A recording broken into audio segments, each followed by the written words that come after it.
What is alienation? To understand this concept, we must first understand where the term comes from.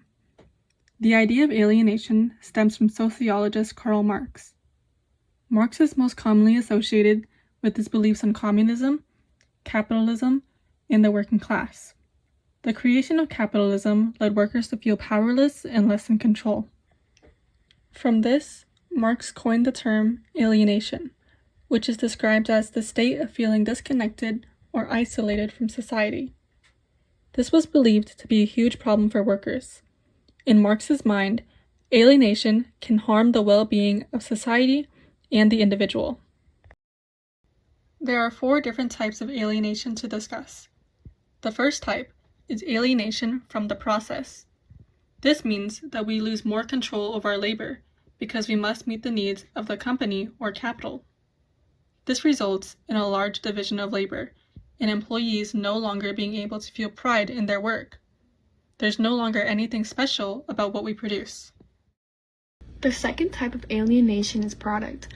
Marx's idea of product was the idea of workers slowly being replaced by machines, which describes how under capitalism, technology and factory systems take over the more skilled parts of work, leaving workers with tiny, repetitive tasks.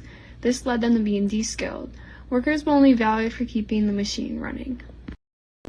The third type of alienation is community. Capitalism didn't just shape work, but it also reshaped communities and families' lives. As workers are pushed into long hours with low wages and repetitive tasks, their relationships and communities weaken because they have less time and energy to participate in their social life. Families have been pressured since their survival on the economy depends on everyone working, and emotions become more secondary to earning money. Lastly, the last type of alienation is self. People's sense of self and identity became tied to their role as workers because of how the system defined individuals by what they can produce. Instead of developing their full potential as human, people started seeing themselves more through their jobs based on how much they earn, how productive they are, and how replaceable they could be. As a result, people became alienated from their true selves.